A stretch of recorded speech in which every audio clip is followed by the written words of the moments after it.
For one weekend only in June, the public will be invited into the historic Geelong Club to view over 180 new and exquisite creations by the Artisans of Geelong.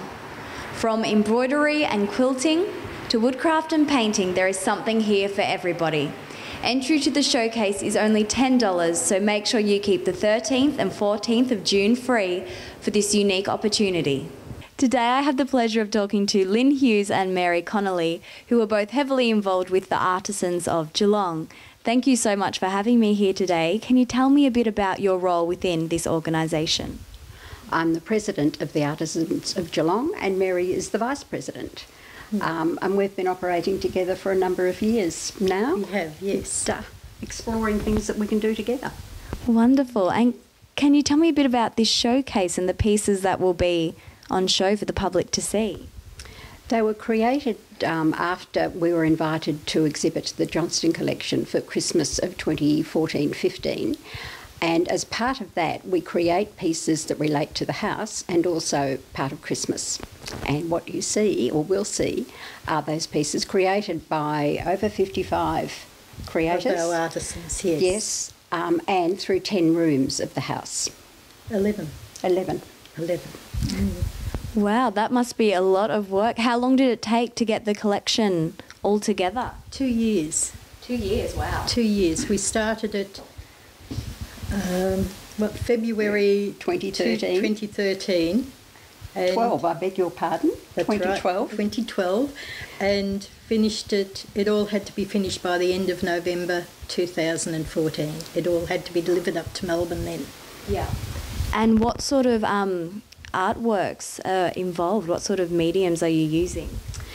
Well, there's the Bead Society of Victoria, the Embroiderers Guild of Victoria, Geelong branch, the Trolley Dolly Cloth Doll Club Inc., which is here based in Geelong, the porcelain artists, the patchwork from Geelong, 4 individual artists who are Gordon Griffiths, Joy Beebe, Annie MacDonald and Sandra Snow, who have done some amazing pieces through the house and have come up with some fantastic ideas different to us. And we do have some other groups which I've left off. The lace makers. Lace makers. Who else? I apologise to them in advance. Yes. No, that's a lot of groups. And with this Johnston collection, I hear that usually it's one group per room, but this time you did all the groups working together. Is that correct? That's right. Yes, and that was a challenge right from the beginning because we all knew what we could do ourselves and we all knew who we were and how we worked. So this was a challenge in looking to see how we would work with one another. And it's been great. Yes. Excellent. And Lynn she did 11, 12 pages of spreadsheets so that we could keep track of where we were. And it was... And we're not really spreadsheet type people. No.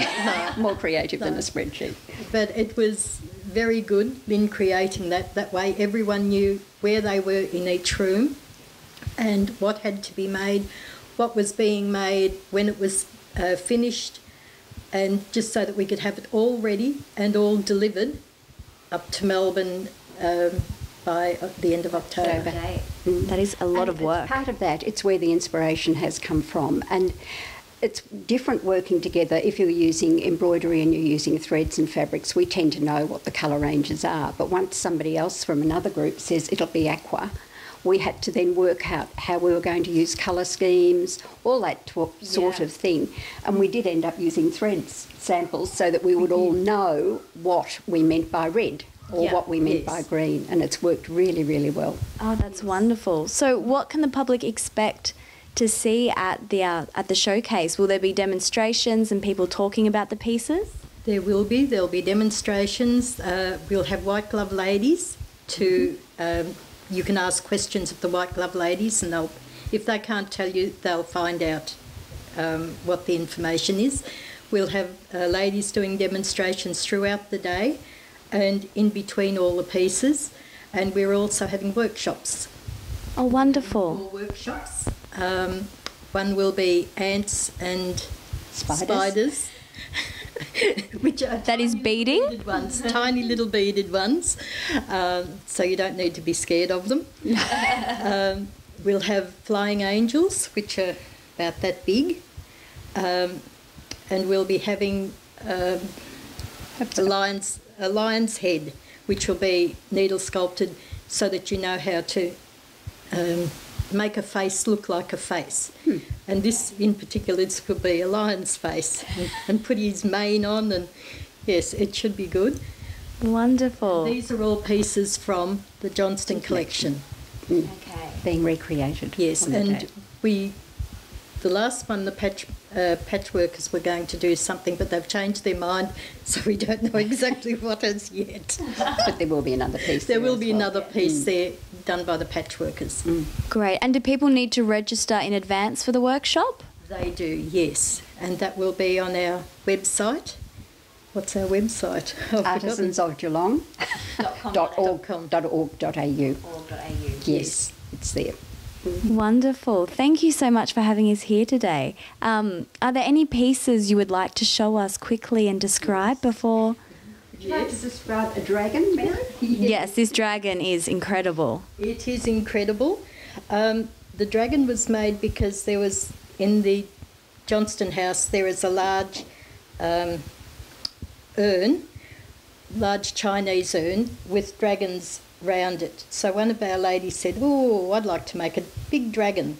So she made this, and all of these are all hand done. Everything here is hand done because it's a doll. And she made 100 of these little scales, thinking, oh yes, 100 will do. Well, 100 got down to here. So she had to end up making 600 altogether. So there's 600 tiny little scales.